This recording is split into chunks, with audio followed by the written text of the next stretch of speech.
Hello and good morning and welcome to the Queber channel. I am Jason, your host. Hi. I hope everybody's having a wonderful, splendid first day of happiness. I am okay. Yesterday took a lot out of me. It was good though. The people I talked to, it was very accepting. When you're talking to healthcare professionals who are specialists in autism, who have a long experience of autism, you don't have to explain anything, really. You don't have to explain for why you act certain ways. Even now with my closest friends on Discord and that, there is some things that I don't hold them back, but I do try to remember that maybe they might not get what's going on. So yesterday morning for 4 hours, I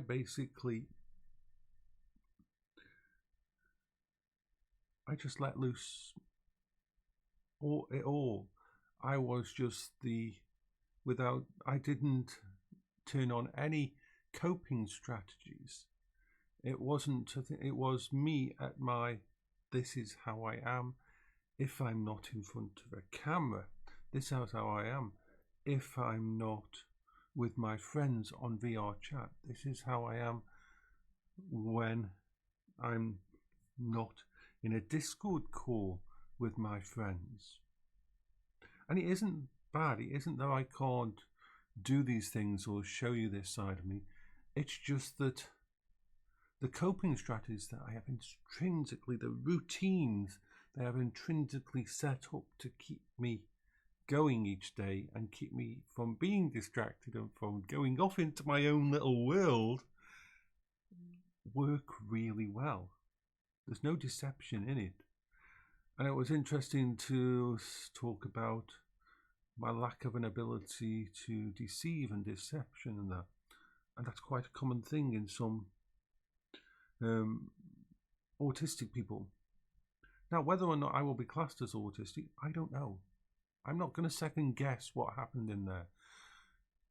Sometimes it's hard to be objective in these situations, so I am not going to say anything about it until what happens now is for the next 2 weeks, if I can think of anything else that I want to add to the thingy, I can email them and they'll pass it on to the assessors. If at the end of 2 weeks, then they start writing their report and then between now and 6 weeks from now, it may be 7 weeks because one of the people has got a leave coming up, but because the same people deal with they're not going to put you on to someone else. So then we'll have a final meetup. That will be probably a meeting for half the time that this one, so 2 hours instead of 4 hours. It'll be another video call, and they'll tell me what they found, what my diagnosis is, and so on. It's a good thing for me. It isn't about the label. It's about finally knowing.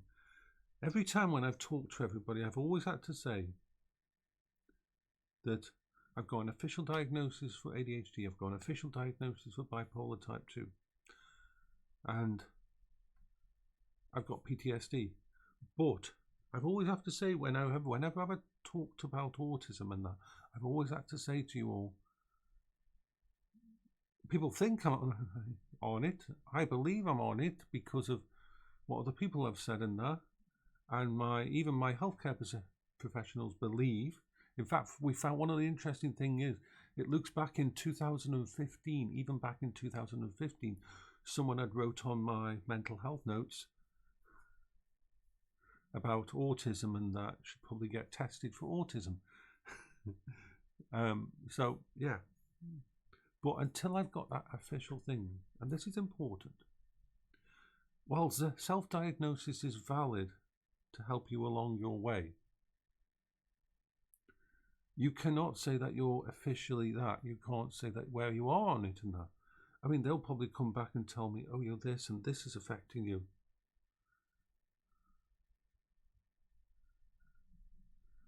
I mean, they picked up on all the stimming and that I do often. I mean, stimming, this, my hands. I'm always sensory doing this when I'm trying to, my brain, when I'm trying to talk about something, when I'm trying to thingy, it's completely subconscious for me to be like this with my hands. And 99% of the time, I will not even notice I'm doing it because it just helps me with ordering the information. It's almost like there's a part of my brain that's trying to put into words the all the stuff going on in here, and the physical connection like that, the physical touch, the physical thingy like that. Like we discussed how as a child I used to thump my leg all the time, while when I was trying to sort things out. When things become too emotional, when things were thingy, I'd be hitting my, not hard, just continuously while I was trying to sort things out. I'd be just, my hand would go up and down while I was thinking. As the physical body from the mental is connected in a way, and it allows it. So it was interesting because they were very perceptive. They know all the questions to ask and the sections on different things that you wouldn't think about, that just helped me explore all these different sides of myself. So it was good. It was not. It was stressful waiting for you. Oh yes, it was stressful waiting for you. I was up at 4 a.m. and I checked.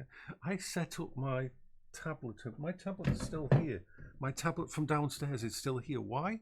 Because I was extremely freaked out that what happens if my internet goes down? What happens if halfway through the assessment my computer stops working? I mean, all these things were going through my head. So I have this was set up completely updated and everything and ready to go. So in like 2 or 3 minutes, I even practiced it. I practiced if this shut down, I could instantly turn that on and connect to them via that. That was all there with me, just in case. So yeah, it was a good thing, and it's something I've waited for so long to deal with. I mean, the whole point is, I never got myself it all, and things like when I was when me and Paola got together, and my friends warned her off and told her that I was weird. My friends saw something back then in 1998, 1997 that I didn't. I don't think they were being nasty. They were just warning Paola about how weird I was. And things like that. Yeah, some of the stuff, it was harder. Like, there's certain things that I couldn't answer. Like, my mum has never told me what the pregnancy was like with me. And things like that. They go really detailed all the way into your past.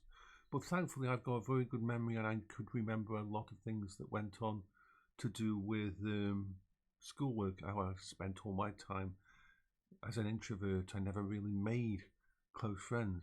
I explained to them, yes, I did have some female friends at the time, but they were more. But this was more. Actually, it was. I spent most of my time making friends with computers. That's just the way my life was, and it's always, that's why I can deal with living alone, even though I've got all this social connection, is because I've got my computers. And the age of AI just makes me so happy.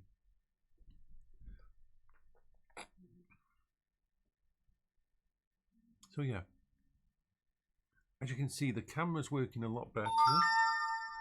Oh, what's this? I just got a message on there. That was a message that came through. So, I hope you're all having a wonderful day. This is Jason for the Quiver channel. I've got less stress than I've had stress for quite a few weeks ever since I knew this was coming up. It's been a long journey, this has. So then now I've got to wait another 6 weeks before we actually find out what's going on.